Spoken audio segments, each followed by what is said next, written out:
Hoosier Nation, the summer keeps on rolling. IU football practice is off and running. The Hoosiers have a big scrimmage on Saturday before the Ohio State opener on September 2nd. But tonight's not going to be about the IU football program. We had a big preview on the team last week. You can go back and listen to our episode 302 from that. We'll have so much more to come as far as the IU football season is concerned over the next few weeks. But the big news since our last podcast episode is the newest development in conference realignment in the NCAA, as things just cannot sit still. Teams moving around left, right, and center. The Big 12 added a few teams. The Big 10 added Oregon and Washington. And all of this is going to get going in 2024. If this is a lot of information for you, if this is a lot for you to digest, if you want to know the Indiana specific impact of all of these updates, that's where we come in. We're going to discuss that and so much more here on episode 303 of the Hoosier Sound, where we are the official podcast of Indiana HQ. We're recording this edition of the Hoosier Sound on Friday, August 11th, 2023, where I am your host, Nithin Krishnan. Here with me tonight is my normal co-host, Matt Lukens. Matt, conference realignment is unbelievable. And, last week you and I talked about Pat Fitzgerald and how sensitive the subject that was. I'll be honest with you. When it comes to conference realignment, you could have any take in the book and you could probably defend it, or your main conclusions, your main observations from Oregon and Washington joining the Big 10 in 2024, growing the league to 18 teams. The era of multi-conference Division I sports is coming to an end. All right, it's coming to an end. The Pac-12 is dead. Big 12 will probably, and ACC will probably be next to follow. The Power 5 has now cannibalized itself, and it is becoming the Power 2. Okay, and it's a matter of time before it's just the Big 10 versus the SEC, and they'll probably both rebrand to something different. It's almost going to damn near be North versus South at this point, as long as Florida State doesn't cross enemy lines and end up going up with the Big 10. But it's just a matter of time until this becomes, or at least college football becomes a two conference league that ends up meeting in some sort of version of the Super Bowl, right? And has their own playoffs for both leagues and then ends up playing in one game. Probably sounds really familiar, doesn't it? Because that's what it's going to be. I mean, it was only a matter of time with players being paid and actually now earning the money that they deserve to be earning on their name, image, and likeness, to the media contracts going through the roof, and attention with college sports being at an all-time high, especially college football. It was only a matter of time until somebody or the decision makers at the top were going to look towards what is above them, which is the NFL, and try to mimic or follow the blueprint, emulate what has been so successful for what is the domestically the most popular sports league, right? So you're trying to milk out every single possible fan and avenue possible that could make your TV contracts and the TV stations happy, make the fans happy, make the neutrals happy. And I think that's the key for most of this. A lot of us diehards are like, this is terrible. But from a neutral perspective, it makes things easier to watch. They don't know. If somebody pulls up to a bar in Laguna Beach, California, and is watching Ohio State play Wisconsin, they don't really give a shit, to be honest. Like, there's no reason for there's no reason for them to watch it, right? But if they know it's part of college football, and they know that it eventually leads towards one of these teams could be competing for the Super Bowl, right? Then the neutrals can kind of get into the game, whereas they're not going to get into a game on let's say there's one of the Friday night games, right? They don't care. They're out having a good time, but they might actually end up watching and might end up actually following the team more if they felt like there was more of a something else at stake in the game. They don't care about the Big Ten conference, but they would care about a conference that included a lot more teams, right? And then that's where you get the Washingtons and the Oregons and the USCs and the UCLAs. It also made sense from a Big Ten perspective, Nithin, to bring in Washington and Oregon if you were going to bring in USC and UCLA, because then you're not just screwing over two teams, making them constantly fly for road games thousands of miles, right? They are still flying, by the way. California, Los Angeles to Washington to Seattle is like a 3.5, 4 hour far plane distance. Yeah. It's a decent plane flight, right?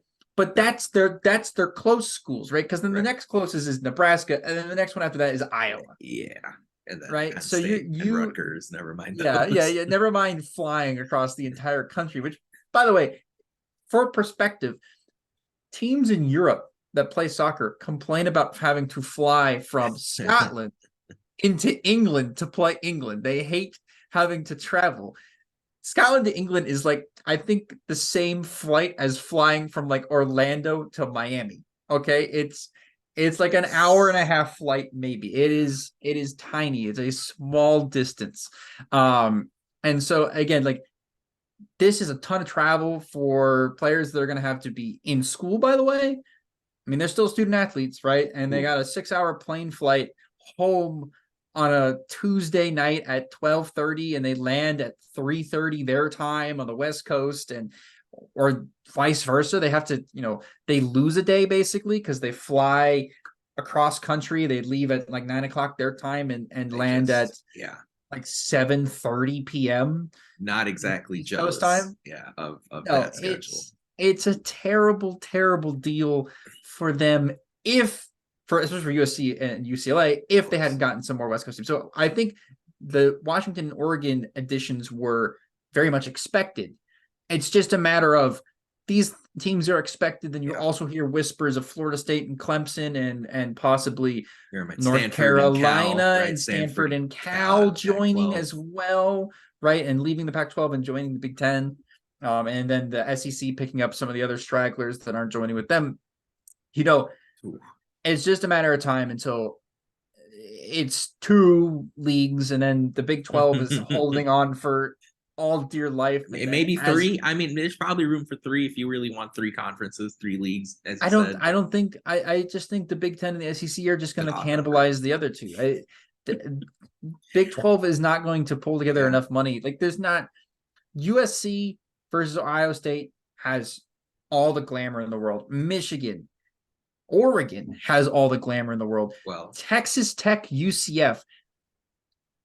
I'm sorry to all my UCF. I'm watching it. I'm watching it. Look, I'm a diehard. I'm watching it, but I'm saying from a neutral's perspective, from somebody that doesn't watch college sports, I'm not getting up on a Saturday afternoon to watch Texas Tech, UCF. I could give less of a crap about them. Hot take. Yeah.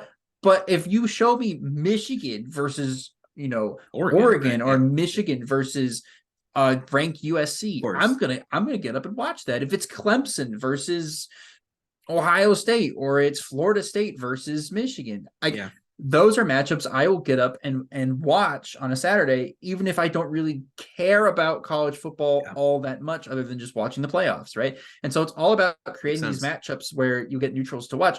So it's a good thing for the sport of college football. It's a bad thing for student athletes, and it's a bad thing for the future of college athletics. Yeah, I don't even think I agree that it's a bad thing long term. I think what was bad, one of the worst parts about college football or college basketball, when you look back over the last 50 to 70 to 100 years, if not even beyond that, just you had a lot of one-sided matchups in conferences that stayed the same every single year, right? I mean, you look at, even now they still exist, Gonzaga and the West Coast Conference, for example, or the way some of the doormats in Power 5 leagues lose to the same team every single year.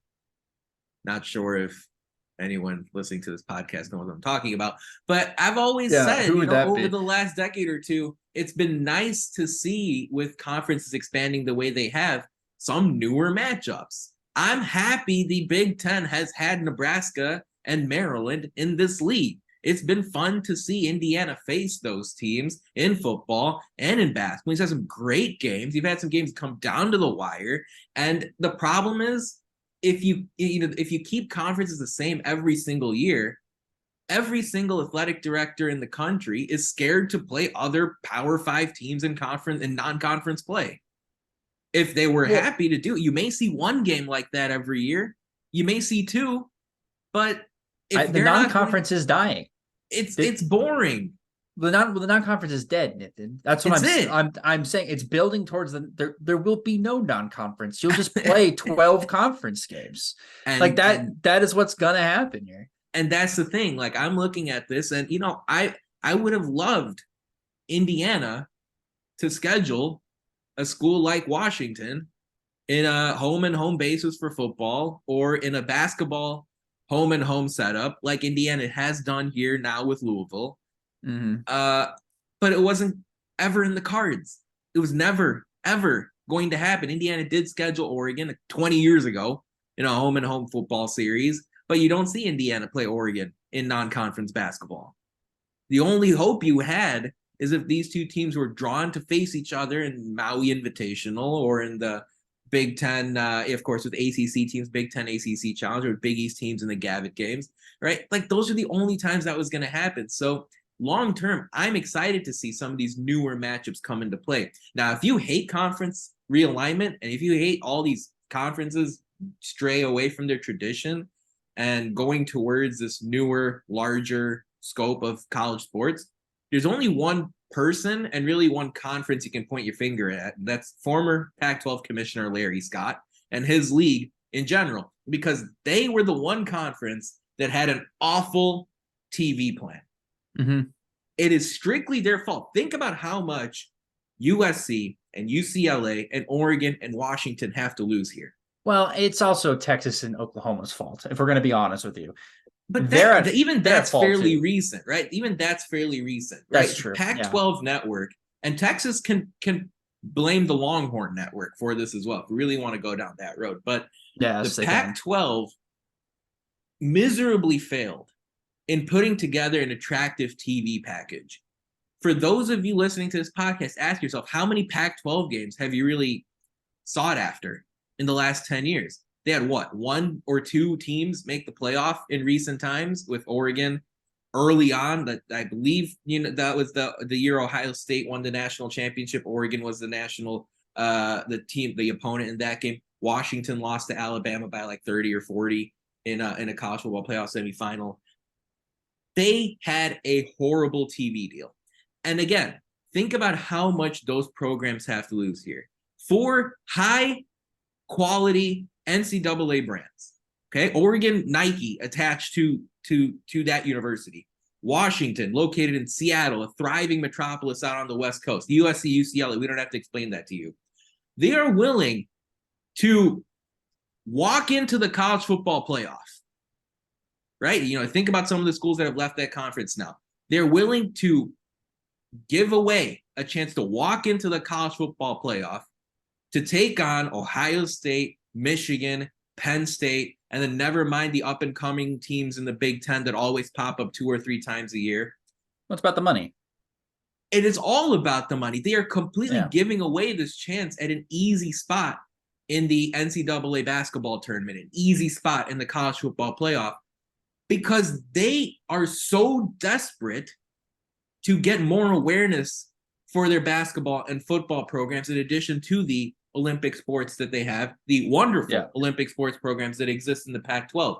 That's how awful that situation was. And it has triggered a domino effect. Now the Big Ten has 18 teams, and the Big 12 has 16 teams, and the SEC has 16 teams, and the ACC's got 15 teams, and that's not the end of the story yet. I'm sure there'll be other updates between now and the next 5 years and the next 10 years. This Big Ten TV deal exists for the next 6. There's going to be some shaking and moving after that. But it's crazy, Matt. In this podcast, since we started, just think about the last few years. We had NIL. Yeah. We had the growth of the transfer portal. We had the pandemic. We had conference realignment. We had college football playoff expansion. never mind the Indiana aspects of it, where the Hoosiers had an outstanding, successful time in 2019 and 2020, and Archie Miller getting fired. I mean, there is never a quiet time here. We've had Really, we've had like 20 years worth of news packed into like 6 years. I don't think people understand this. it's crazy. And now, as we look at the Indiana aspect of this, Matt, the Hoosiers, I don't know how comfortable they can get with their spot in the Big Ten. Now, I'm not speculating. I'm only speculating. I'm not breaking anything. I'm not reporting anything. But one thing that I've learned, Matt, is that you've got to watch your back as far as this realignment situation is concerned. Now the Big Ten is moving to 18 teams. I can see a lot of opportunity here for Indiana. The Big Ten is going to be one of the most broadcast conferences, one of the most broadcast football games every weekend, most widely known basketball games every week. But what's your take as far as the way this affects Indiana? Because there are a lot of different ways I think you can look at this. I think there's only one way to look at this. Really? Okay. I legitimately think Indiana is in trouble. They're in trouble. I don't get me wrong. I love basketball and I love college basketball, but it does not have nearly the same draw, nearly the same amount of money surrounding it as college football. College football is king, all right, and has been for a long time now. And so, again, Indiana's, at a threat of being relegated, right? Basically, you have the losingest program in the history of Division I football. You add that onto the fact that what looks like the program is declining from the peak it hit, which was 8-4, 8-5, basically in 2019 and 2020. The 6-2 season in 2020. And then 6-2 and 20, yeah, the 8-5 to 6-2 to then now it's falling off a cliff again, right? And it's slowly as basically IU has 6 years, right? That the TV contract is up in 6 years, right? There is a chance that the Big Ten Conference goes, Super really League. not help. Yeah, you're not helping us with these TV contract negotiations. In fact, you're hurting us, right? Because the TV, the cable companies, right? They come up with the deals and they go, yeah, but I don't think there's really a draw for an Indiana at Rutgers game, right? There's not really a draw nationally for an Indiana at Washington, right? Nobody wants to watch that. Right? Washington's playing Michigan. Okay, people will watch that. Okay, Washington's playing Ohio State or a very good, at this point, Illinois team that's been consistent out in the West for a bit. They want to watch those teams, but Indiana just doesn't have a football program, right? And we get that they have the basketball stuff, but they can go find another conference to play in basketball, right? They can go find another, conference to call home. If Gonzaga can do it, if Notre Dame can be independent and find a way to do it and find a way into another league, they can do it. Indiana could end up in the ACC that way, right? So there's a chance that Indiana could get just kind of screwed over in the next TV contract deals because of the state of the football program, and only because of the state of the football program. Because if you're looking at the rest of the schools and the way teams have been kind of preparing for these next 6 years, Michigan's set in stone. They're going to be fine. I say it's set in stone. Wisconsin sees it, right? I think Wisconsin and Nebraska both see the future because they went out and just swung for the fences on head coaches, right? Good point. You need to have some stability in your program over the next couple of years in order for when it comes time and when money is at the table and people are talking, your name doesn't get pointed to. It's a good point. And especially if Florida State wants to join, if a Clemson wants to join, if a North Carolina wants to join, if a Virginia Tech wants to join, right? I'm not sure there's ever a size of a conference that'd be too big, but it's something that's possible. They could trim some fat, right? Something that's possible. Indiana's sitting down here, probably going to be the worst team in the East this year. They're not getting rid of Michigan State. you're basically competing at the bottom of the barrel with Maryland and Rutgers to trying to keep your head above water down there. And some people are going to think this argument is blasphemy because Indiana is one of the original core members of the Big Ten, and we've been here forever. And it's not just a football thing, right? Like there's basketball. Obviously we're the biggest draw for the Big Ten. By the way, a lot of other programs too. Women's basketball, soccer, right? Swimming, That's and what I'm diving, saying. exceptional. Swimming and right? diving, our Olympic sports are really good. Like again, Indiana is really like a really good athletic program, Yeah.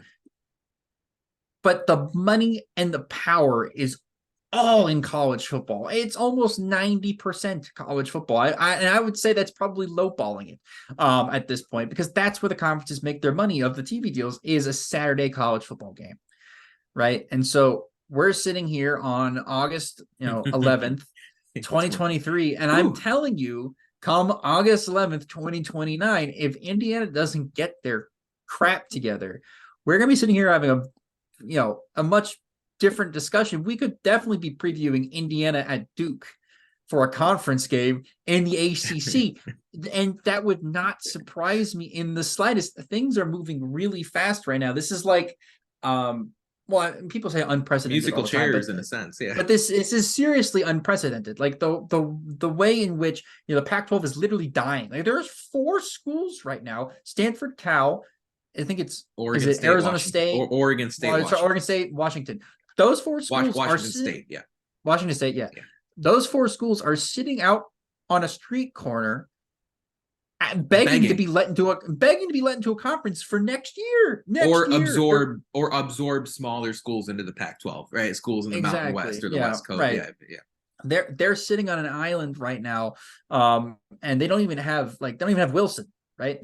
They're stranded on an island without their volleyball, right? Oh. So it would be a very lonely existence, and honestly scary if you're an athletic director, right? To be in that position. Well, and I think a lot, and I just want to say the last thing I'll say about this. I think a lot of the athletic directors are going to realize that they don't want to end up where Stanford, Cal, Washington State, and Oregon State are right now, right? And that's crazy too, because again, Stanford was under Harbaugh really good, and then even under Shaw very recently very good. Cal has been crap for a while. That's fine, but they were once really good. Oh yeah. Washington State has had some great years under RIP Mike Leach. They were really fun to watch. Yeah. And Oregon State was ranked last year. They're on the way up. Yeah, they are on the way up, and they should be good again this year too. But they got left behind because of years and years and years of incompetence. Now, if Oregon State was better for the last 4 years, right, and they had gotten increasingly better every single year until they were about an 8 or 9 win team the last 2 years, do you think they probably would have been left out of discussions in other schools? Maybe not. I doubt it. Maybe the Big 12 goes, Oregon State, we're interested in you as well, right? Yeah, exactly. Yeah. But because they've only very recently had success and historically not been successful, and because they were kind of the leftovers, they've been now left out on a, they could end up in the Mountain West. Could. Right? And Oregon State's, for my lifetime, has been a Power 5 school since as far back as I can remember. Right, I remember them beating USC and upsetting them and rushing the field. Like, what was a better upset in a Stanford USC game than at least mathematically than Appalachian State Michigan when Stanford went into the Coliseum and beat Jim Harbaugh and beat USC that year in a shocker. This is all very true, and and this the good point. The point that really stuck out to me is like right now there are 4 schools in the Pac-12. They really haven't done anything wrong. That are stranded. They're abandoned. They haven't done anything wrong. And look, Stanford. And I would like to draw the parallels between IU and Stanford. I'm not saying that IU has the academics that Stanford has, but I'm saying like they don't kill it in football. Don't get me wrong, but they have in the past, and they have historical programs and a bunch of different sports that don't pay as much, right? And they're getting left out for stranded. Stanford. Silicon Valley, high-level athletics, stranded. I mean, the women's basketball team was a 1 seed, 2 seed all season. Incredible Olympic sports. 4 schools stranded. Now, the Big Ten probably isn't going to abandon teams. Okay, it seems like it's heading towards a situation where the Big Ten's only going to get bigger and bigger and bigger and bigger I'm hoping that's the case. until potentially the top half of the league says, why make $1 billion a year when we can make $2 billion a year?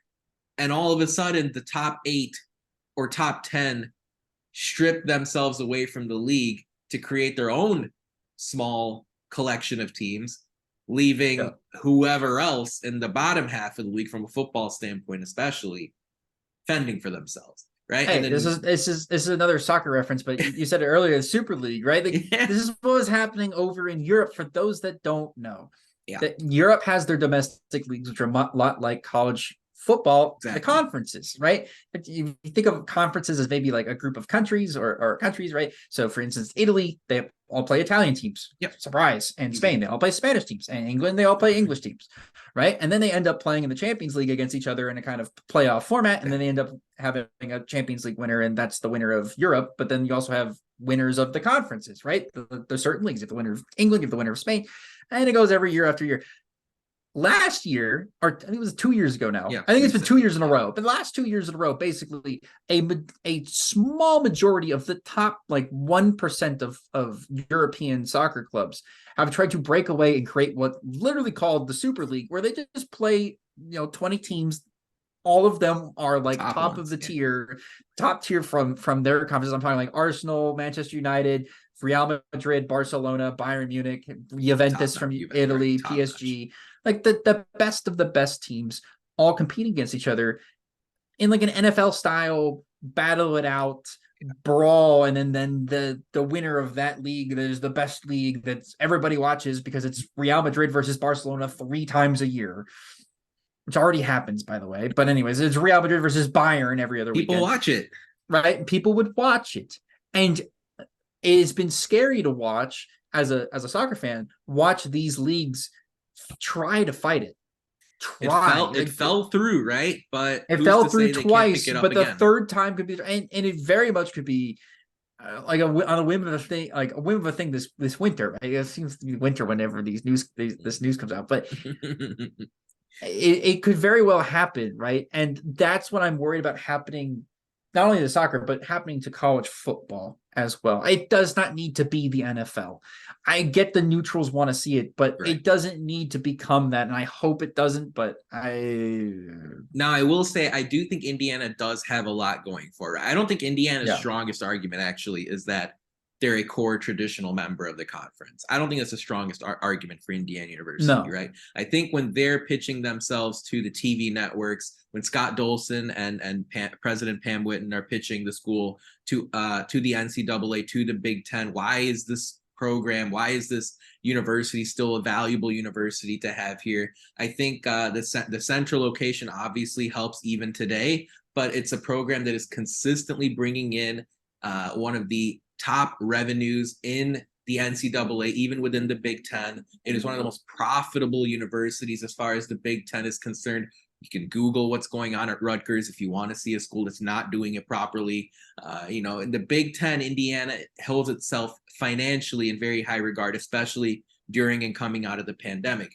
I also think Indiana is able to pitch itself in the conversation of, look, there's upside from a football standpoint. In other words, look, this is a program that we saw fairly recently have some successful seasons.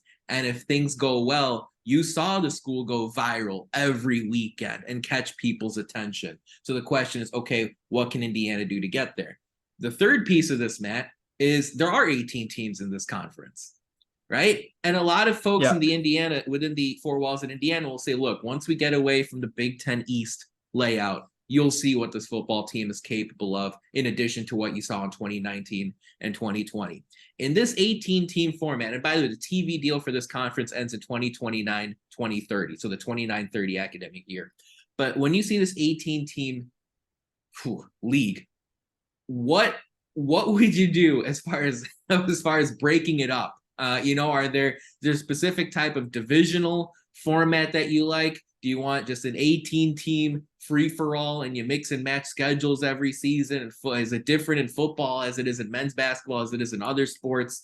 How would you like to see the Big Ten explore their divisional format now with an 18 team league starting in fall 2024? I want to see a like sectional, like put it in sections. Like, again, you got to group these teams so that they play a certain amount of road games that aren't cross-country road trips. So, for instance, there would be the Pac-4 right now, which would be you get a guaranteed 3 games a year against Washington, or sorry, if you're USC, if you're one of the 4 Pacific teams, right, you will play all the other Pacific teams, right? So that would be Oregon, Washington, UCLA, and USC will all play amongst each other, right? And then you will play another quadrant. So you'll play another 4 teams, right? And then you'll play one crossover with another team that'll just be random, right? So very similar to NFL scheduling, but the same thing goes for basketball, right? In basketball, you play the 4 teams or the 3 teams or how many teams you put into the squadron, right? Twice every single year. So for IU, that I would assume that's going to be Illinois, Purdue, Ohio State, right? And that's the 3 teams closest to IU right now. And you would play those teams twice a year in college basketball, which I think everybody would agree that's good for IU. Is that we would always play Purdue twice, we would always see Illinois twice, and we'd always see Ohio State twice. And those are the easiest road trips for IU. Then you'd play another group in the conference twice as well, right? You would play, you would either go out west for 8, or you play the West Coast teams 8 times, right? Or you would play the East Coast teams 8 times. Like you play the Maryland, Rutgers, Penn State. Heck, we had like West Virginia or Virginia Tech, right? Like those 4 teams, and then you'd have the Michigan bubble, which is Michigan, Michigan State, maybe probably Minnesota, Northwestern, Wisconsin, right? Those 4, and then Minnesota would be Minnesota, Iowa, Nebraska. Fill in the blank. Yeah. Insert random team. We'll figure it out. Yeah. We'll figure it out down the road. Yeah. But basically, then you play all the rest of the schools in the college basketball schedule just once. Right. So that would end up being the 6 plus 8 plus then the remaining teams that are left to get you to 20 conference games for college basketball. And then for college football, again, you play one random game against somebody. And then every other year it's a home or a road, that one random game. And you switch it every year. There you go. I think there's a lot that you can do as far as his divisional format here in the Big Ten. The one thing that stands out to me as kind of an immediate next step, and okay, relative to NCAA immediate, it's a very vague term. So I think maybe when the next TV contract is up within the next 6-7 years or so, I think you're going to see more games on the schedule. I don't know if you can just continue with, and I understand there are going to be naysayers. Oh, the academic schedule, you got to pay attention to that. Oh, the academic piece of it, or I'm sorry, the just kind of the traditional fall spring setup of athletic sports. You have to pay attention to that. All of that is out the door. All right, folks, all of that traditional stuff that you've heard is out the door. And I've heard a lot of legitimate criticism of conference commissioners, conference athletic directors, conference presidents right now that like, you're not considering student athletes' mental health enough right now. And I agree completely, because traveling is hard and going to these new environments is difficult. And you're going through a very transformational period in your life when you're 18 to 22 years old. Yeah. But, and there is a but, unfortunately, to this. I'm not sure how much the NCAA has cared about student athletes' mental health, for a long time. Okay. And, you can only laugh because you can't cry, in all honesty, because this is something the NCAA has frankly disregarded for a long time, right? We don't have to look that far back. If you want an egregious example of travel mishandling or mistreatment that I know for certain had affected the Indiana men's basketball team recently, it's when at the end of the 21-22 season, they went 3 games in 3 days in the Big Ten tournament, right? 2 days later, had to get on a plane to Dayton to face Wyoming in the first 4. And then less than 48 hours later, had to get on a plane and go to Portland to face a superior St. Mary's team in the most critical juncture of the season. The NCAA didn't care. That's it. And by the way, think about how long it took the NCAA to properly, somewhat compensate student athletes for the performance on the field or on the court or on the pitch or on the wherever. So student athlete mental health has never been a top priority for the NCAA. No, they don't care. They don't care at all. As long as the student athletes keep making the money, they could care less. By the way, speaking of how fluid things are right now, Brett McMurphy tweeted 10 minutes ago, we're in the middle of having a podcast, Brett, that Clemson, Florida State, North Carolina, and NC State are the 4 ACC schools against adding Stanford and Cal. So only 11 out of the 15, including Notre Dame, are in favor, which is 1 vote shy of the 75% needed to add them, which is hilarious because Clemson, Florida State, North Carolina, and NC State are the 4 teams looking to leave the ACC. So they're giving them so they don't care about the ACC's best interest. That's why I'm saying these athletic groups should be terrified to be in the position that Cal and Stanford are in, because Cal and Stanford are like, please let us in. And the 4 schools that are leaving and don't want competition for the conference that they could be leaving to, could be. They haven't left yet, but they could be leaving, are voting against adding new people because they know it's going to be bad for competition. So they vote no, and then they leave, and then they screw over everyone else. And then who, exactly. Then who calls up Stanford and Cal? I don't know. And so, when I think of the Big Ten going forward, Matt, I like your sort of geographical focus, and then you can sort of mix and match schedules as each season goes by. I'll be honest with you. I think the geographic piece of it is kind of implied, right? I think it would be unfair for schedule makers to force a school like USC or Oregon to face every Big Ten team in the Midwest or the East Coast as part of their football schedule over the course of each year. I think the geographical piece is kind of implied. I think it'll be incorporated into the way schedules are made each year. And so with that said, I want 1 league of 18 teams. And you know what? Each year you're going to have some imbalance as far as the parity of the schedule and the difficulty of the schedule. You're going to have some disparity, I should say. Some years, there are going to be programs with an easier conference slate. Other years are going to be teams with a tougher conference slate. But with that said, sign me up, right? I want to see Indiana face different teams, with the exception of having a couple of protected rivals each year, right? And you can pick and choose who they are. Those kind of come naturally in the Big Ten, except for a few schools, especially when you expand to this 18-team format. So I want 1 or 2 rivals to be protected. You play them every year in football. You play them twice a year in basketball. But otherwise, I would like to see kind of a free-for-all setup where every year, how many ever games are on the schedule? And I do think that's a wild card, folks. Do not come at me surprised if football schedules in college 5 years from now are 16 games long. I'm just like, look, there's just, it feels like it's inevitable that they're going to head down that path. College basketball feels like it's going to something where it's 40, 50, 60 games long. And you know what? You just play it the whole year. And you know what? There are going to be people that are like, what are you doing? How is this possible? What in the world is going on? But at the end of the day, it's all about the top line and the bottom line for these universities. Personally, I wouldn't mind for college basketball. I think it'd be fun.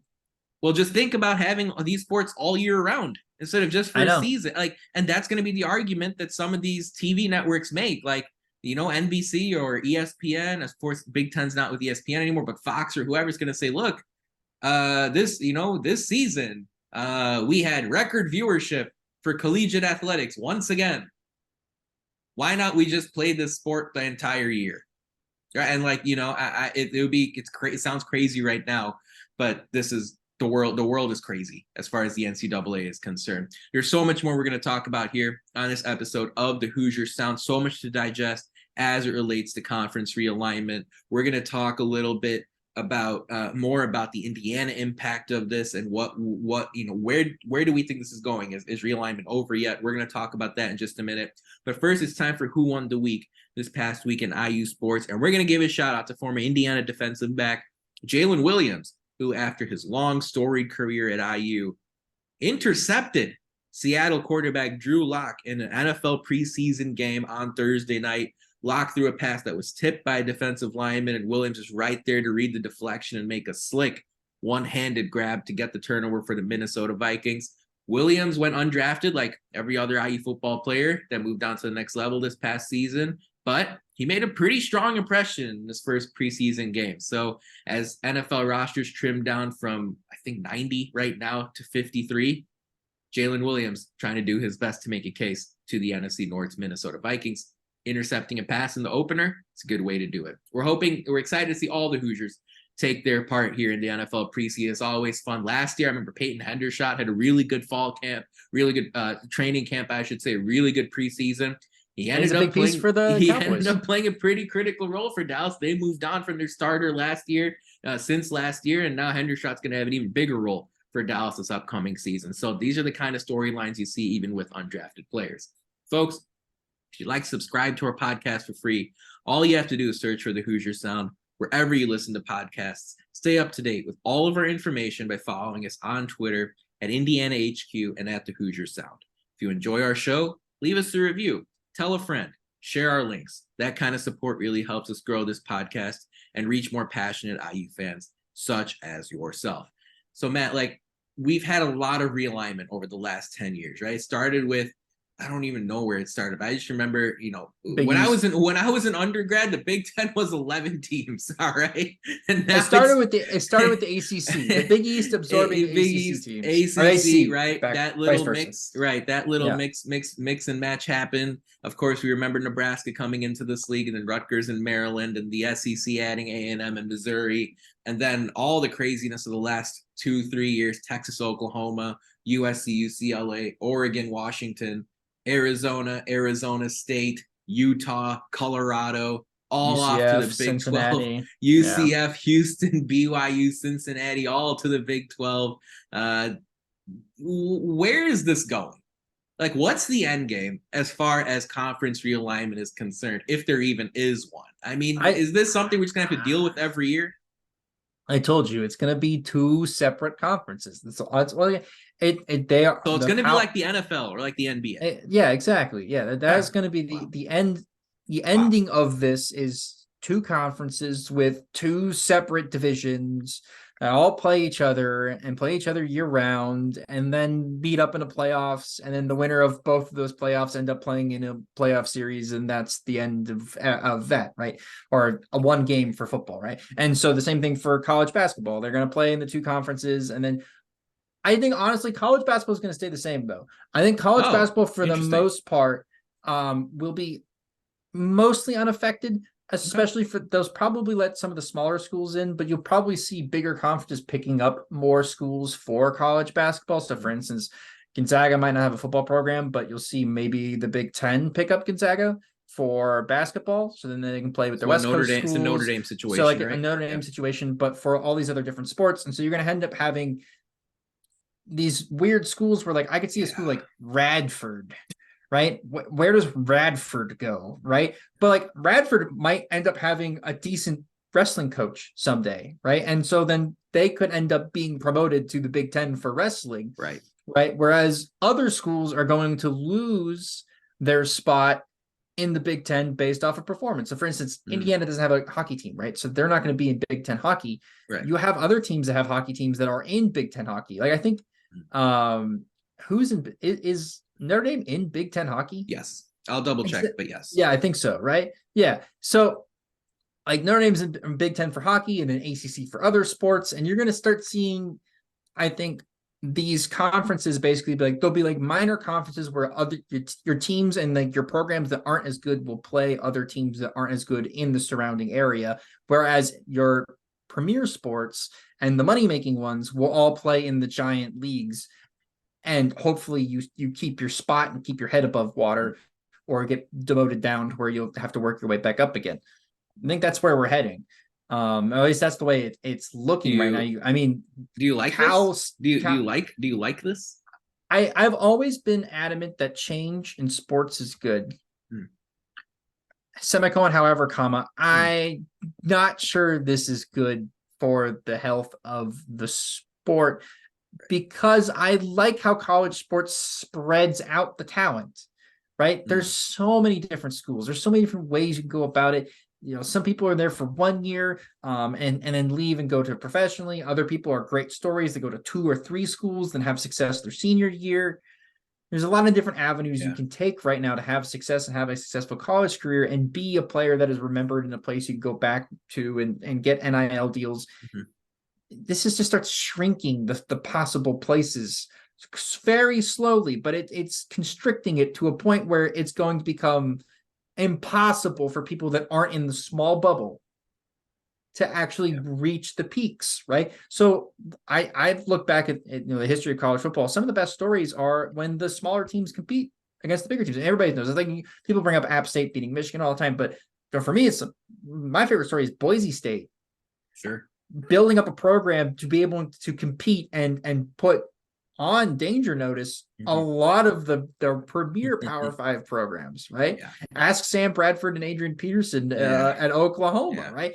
Exactly. Like, that's the stories I like to hear. Cincinnati getting built up and actually making the college football playoff as a team not outside the Power 5, right? Well, that's even TCU, awesome. right? TCU made it last year, and they were TCU was in the Mountain West like they 10 weren't years considered, ago. and that doesn't even include San Diego State and Florida Atlantic that made the Final Four last year. Exactly. And I love that I love the competition, but the problem is I think what you're seeing is they don't want to share the money. Yeah. By they, I mean it. the Power 5 conference commissioners and now what are going to be the Power 2 conference commissioners are like, why do I have to share my TV money with Florida Atlantic? Like, why do I have to do that? I don't have to do that. Why does TCU get to work their way up to get a piece of the pot when these schools have been here forever and they're the ones losing out on this money, right? Or that's not my conference, and so I don't like that, right? So again, you're looking towards an era in which college football and college basketball kind of cannibalize each other, like conference wise, right? And kind of collapse into 2 conferences. What you're seeing right now is basically the collapse of a star. Like right now we have a gigantic universe that is, or star that is, college football and college basketball, and the way things have almost always been.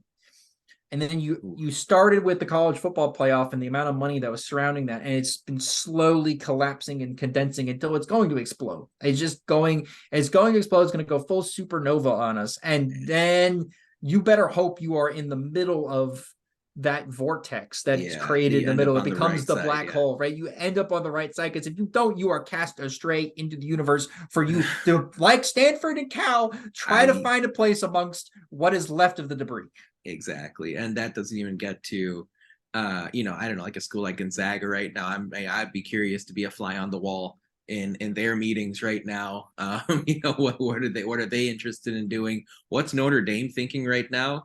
I think that's the program that might reconsider I've fought with people on Twitter about this. I've vehemently fought with people. Notre Dame is joining a conference, guys. I hate to break it to some of you, but Notre Dame is joining a conference based off the fact that they need money. They desperately need money. They need money to keep up with what their athletic program brings in, and they've been slowly losing revenue. So Notre Dame's TV deal. By the way, first of all, they are in the Big Ten for ice hockey. They're an associate member of the league for ice hockey. Their TV contract right now rakes in $26 million a year. Now they get all of it. Indiana's getting 90. Notre Dame gets all of it, except this new contract for the Big Ten is $1 billion a year, split between 14 teams, 18 teams, if you want to say that now. And it's only going to get bigger as people continue to watch. And so all I'm saying is, if I had it, if I had it my way, I think what I would prefer is small, in a tight geographic window, leagues of 10, 12 teams, and you just kind of mix and match those teams in those leagues every year. And so over the course, you can call it relegation and promotion if you want. But right, in each region of the country, you have League A, and you have League B. And that's really how college football was set up for the most part, and even college basketball set up for the most part. You have sort of your FBS conferences or your high major conferences, and you got your mid-major conferences. That's really how I would prefer it, with the added wrinkle of, hey, look, maybe every 5 years, every 7 years, the top MAC schools get bumped up to the Big Ten, and the bottom schools in the Big Ten get bumped down to the MAC, and you kind of mix and match, and you can rotate a little bit as you go based on geography. At Cincinnati wasn't in the MAC, but you know what? Cincinnati, for example, could have been absorbed into the Big Ten, I think, 5 years ago, 10 years ago, and had a very prosperous time in this conference. What I think we are heading towards is exactly what you said, Matt. Like, I think we're heading towards two mega conferences where you've got, you name it. I mean, in the NBA and the NFL, you've got 16 teams-ish, 14 to 16 to 18 teams. I think as far as college sports, you may have 30 in each conference. And you know what? The top schools make it. And that's if there are boundaries. I could easily see a super league forming where, you know, the top 10, 12 programs say, we want all the money, we want the biggest TV deals, and then all the other schools just kind of revert back to how things used to be without the top 2 or 3 programs in their conference. And, you know, when it comes to Olympic sports and when it comes to basketball, I'm not sure how upsetting that would be to a lot of people if it ended up going that way. You know, I think it would be an interesting conversation to hear how many people would be upset at the end of the day if you had a top tier Superman league of Michigan, Ohio State, you had the teams we mentioned earlier, USC, Texas, you name it, and then everyone else just kind of went back to the way things were. I'm not sure too many people would be super upset by that. You know, it would be interesting to see if that kind of thing developed over the next few years. But to me, you know, when I think about the aspect of collegiate sports that I like way more than professional sports, it really is that sort of non-urbanized, non-superstar type of role that these college towns play in really bolstering their collegiate programs across all the sports, right? Again, it's the NCAA is the second, you know, it's a massive, massive, massive appointment type viewing across America. But the beauty of the NCAA, it's different from the pros, is that it stretches from Alabama and Alaska and Montana all the way to New York City and Los Angeles and Chicago. And it's like everyone everywhere across America has a rooting interest in how their athletic programs do. And if you move towards what life is like in the NBA and the NFL, you risk losing what makes the NCAA unique. And I made this point before, especially when Kevin Warren took away a college football a spot in the Big Ten championship game from Indiana, right? He changed the rules in the middle of the pandemic to get Ohio State in the Big Ten championship. He did. He changed the fuck. And by the way, he changed the rules. I'm still so mad about that. And again, the college football playoff rankings were absolutely shambolic that year, not giving Indiana the credit they deserve. And I've said this for a long time. Like 50 years ago, boxing was the appointment viewing sport every weekend in the United States. Every weekend. 50 years ago, 100 years, like 50, 60, 70, 80 years ago, boxing bouts were what everyone tuned into on their radio, on their television if you had one. That's what you watched after baseball finished during the day. Baseball's doing fine. But boxing lost their identity. They lost who they were. They lost what made them special, the integrity of the sport, the stories of each of the fighters from when they were young to when they were superstars. It got lost in the shuffle. It became a sport where it became very slimy, it became very suspicious, where the promoters and the TV networks became the stars. It became all of a sudden HBO it became more about HBO and Showtime. HBO versus Showtime. And more so than the boxers themselves and the sport itself. I'm very concerned that's where college sports is going. And if I'm wrong, Matt, I'll eat my words. But, you can tell me if I'm crazy here. I think there's a possibility that if we keep going down this road, the end game is that you have high school sports and you have pro sports, and that stuff in the middle gets lost in the shuffle. I think that's what's going to end up happening.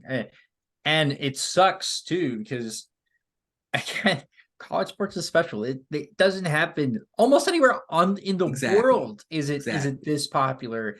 Than here in the United States. It's a special thing. It's a very special thing. And it's funny too, because it's like I was trying to talk to some of my friends that are international that were, I have friends from Japan that when I lived there, I have friends from all over the place. I've worked at multiple national parks in the meantime during the off season. And we get plenty of international people there. They're like, what are college athletics? Like I'm confused. Like I know what American football is. Like I know what the NFL is, but like why does everybody love college? Like, are these all people that went to the college? And I'm like, some are people that went to the college. I was like, not all of them. The time though, not all of them, because there's just regional pride associated with the school of your state or the school of your area, right?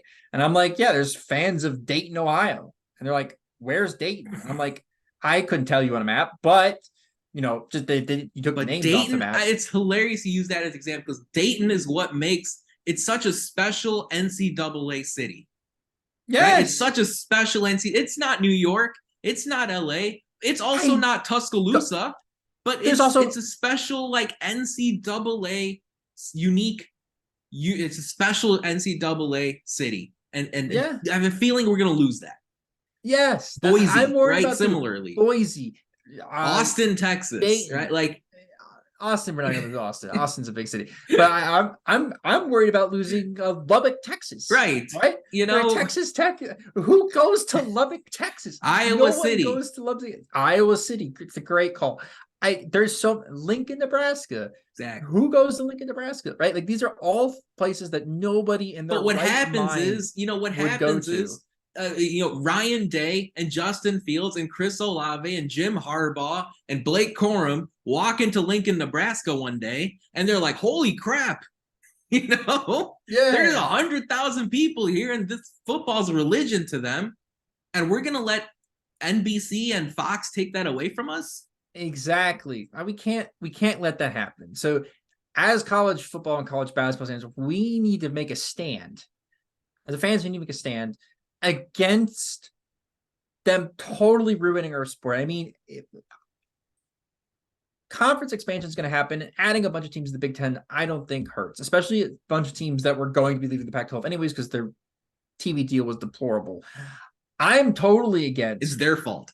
It's their fault, but rescuing some big brands from the Pac-12 is fine, and I'm okay with Texas and Oklahoma going to the SEC. In fact, honestly, geographically, it kind of makes sense, right? They're not traveling that far, right? And they're the most West teams in that conference. I'm terrified of what happens to the ACC now.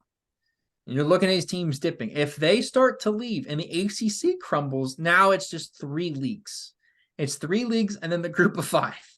Or not even the non-group of 5, which or whatever's left, right? The non-group of 3, right? At this point, right?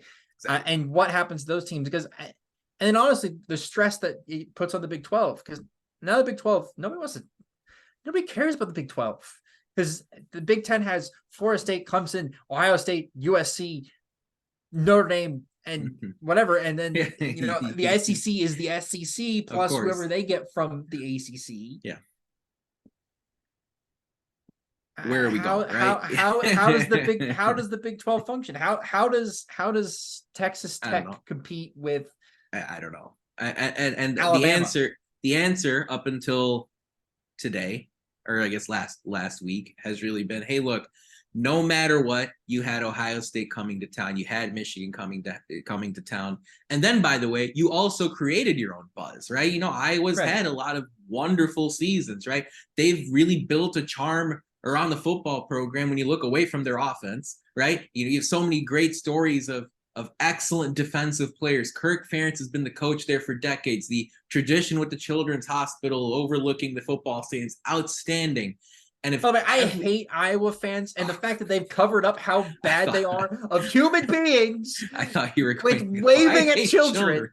Hey, look, you know what though? Like you lose those special moments that make the NCAA special. Because if you try to make the NCAA the same as or bigger than the NBA or the NFL, you're going to really lose what makes it unique. We're going to wrap up our thoughts here as well as talk a little bit about IU football as well here.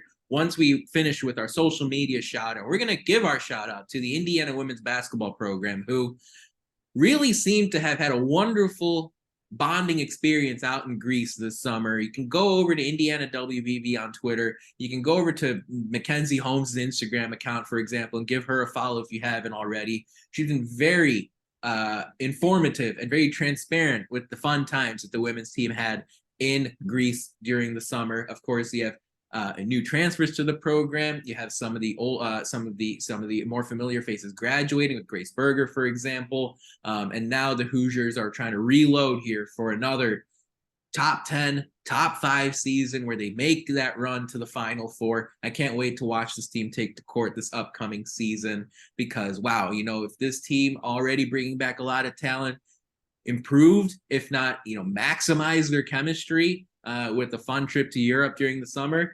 then all the power to them. I can't wait to watch Terry Morin and her team play this upcoming season.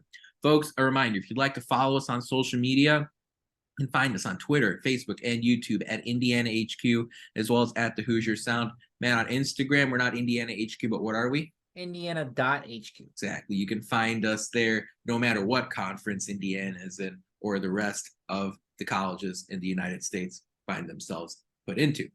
But with that said, Matt, I don't want to sound alarmist. Again, I am looking forward to seeing some of these newer matchups take place over the next few years. It's going to be fun to see USC and Oregon walk into Bloomington and see how that goes. If it stops here, I'm okay. But with that said, as the new conferences start forming, what are you looking forward to over the next few years? Is going to be some new flavor. There are going to be some longer trips. There are going to be some unique matchups. What are you looking forward to the most over the next few years? The ability not to have to play Ohio State, Michigan State, Penn State every single year. Tom Allen's looking forward to that also. I think from a football perspective that, and then from a basketball perspective, some fresh blood. We've seen Indiana take a road trip to Wisconsin for 20 years now and have the same result. If we could replace that with just going to, Pauley Pavilion, right, and playing UCLA, or going to Oregon and playing on their disgusting basketball court, or going to Washington and getting a cupcake game in basketball, that would be nice. Cupcake game, huh? All right. Yeah, there was a time where Washington basketball was up there. Brandon Roy and Nate Robinson and others. Isaiah Shout out Thomas. Markel Fultz. Yeah, shout out Markel. Even though they were terrible that year. Lorenzo Romar. Then things turned for the worse with the basketball program. They got Keon Brooks this year. Yeah, cool. Remember Keon Brooks? Yeah, I do. And now they have Paul Mulcahy coming through. Apparently Paul Mulcahy doesn't want to be there. So. Oh, interesting. Wow. That's enough time talking about Paul Mulcahy. Yeah. As far as I'm concerned, right? I think it's going to be fun to get some coverage of Big Ten teams, some more coverage of Big Ten teams like Indiana and Iowa, Illinois, and Minnesota, for example, that have been a historic part of this conference. Now, get a headline or be the top story in the sports coverage on the news in Seattle and in Los Angeles and in Portland, Oregon, and in the Bay Area, right? We'll see, even if Stanford and Cal don't come and play in the Big Ten, there are going to be USC and UCLA fans in that San Francisco metropolitan area that are paying a lot more attention to what Big Ten schools are doing. That's what I'm paying attention to here. And yeah, there are four West Coast schools that are going to join this conference in a year's time. And, we're going to be here. We're going to be covering it. We're going to be paying attention to it. But again, it's Los Angeles and it's Seattle and it's the Bay and it's Oregon and Portland and Nike surrounding it. I'm also looking forward to potentially having Nike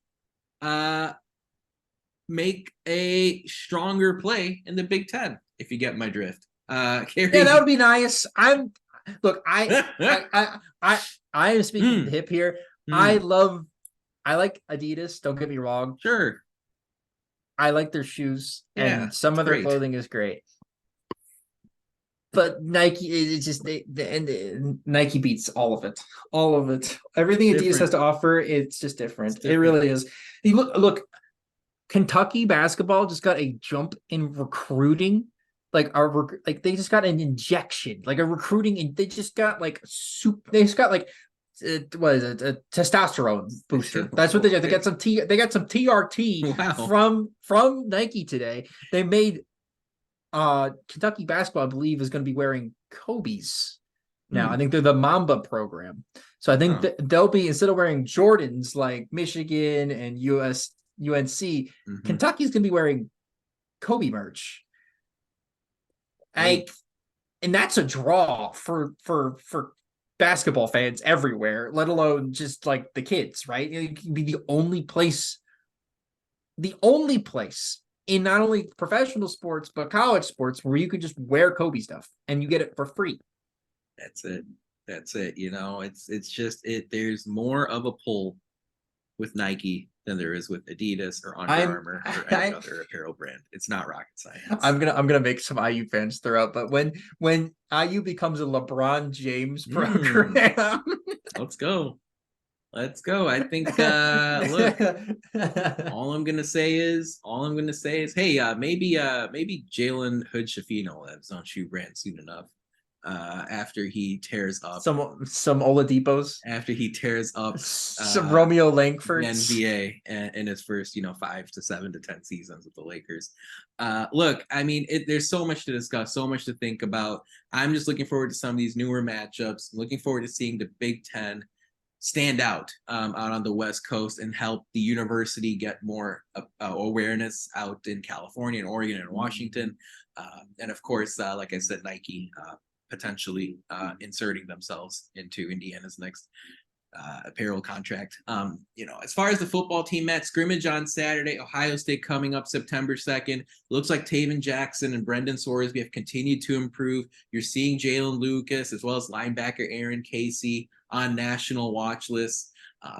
What would you categorize Indiana's approach here over the next few weeks as? In other words, what do you think their primary focus should be? What do you think their primary point of emphasis should be as they gear up for Ohio State on September 2nd?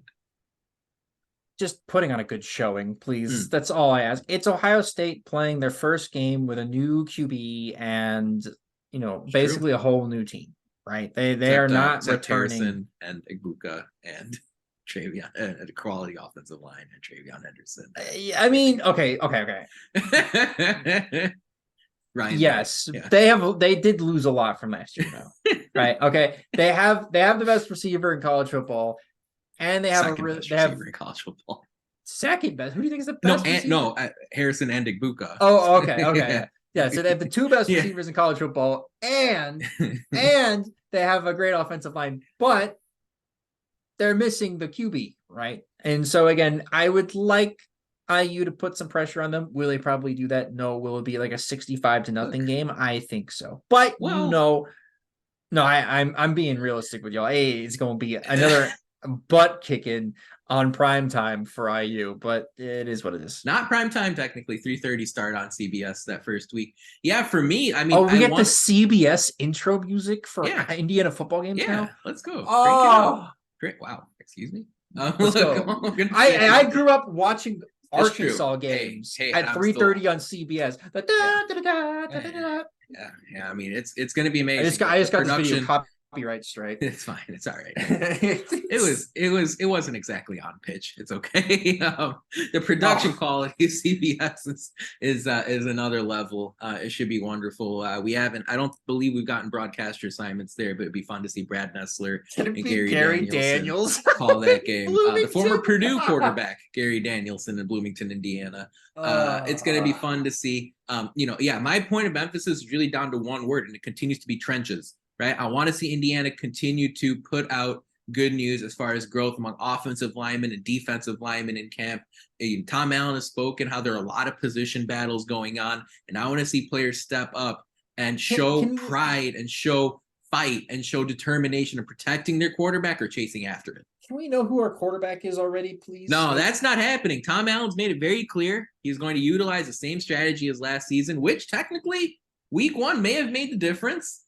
Just kidding. It didn't make any difference. But all I'm saying is you won't know until warm-ups around 2 o'clock or 2:30 Eastern time on the 2nd as to whether Taven Jackson is taking snaps with the ones or if it's Brendan Sorsby. I do believe Allen will be comfortable with the decision after the scrimmage on Saturday, but he won't release anything publicly until that those warm-ups take place against Ohio State in week 1. But trenches, it needs to continue to be a focal point because talent and success on the offensive and defensive line are not perfectly correlated.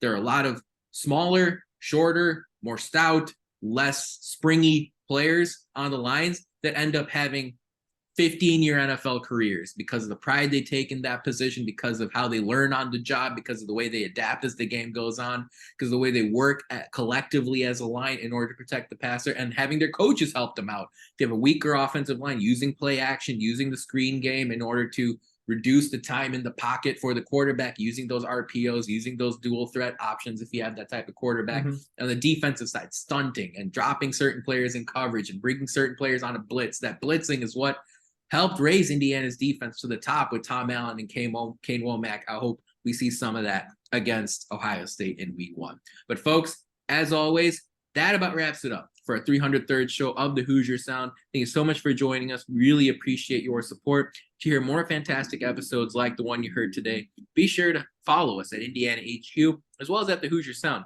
to make sure you don't miss any in the future. You can also go to our website, indianahq.com, to find it all in one place. But as always, thank you for listening, Hoosier Nation, and we will see you next time. Peace and love. Go Hoosiers.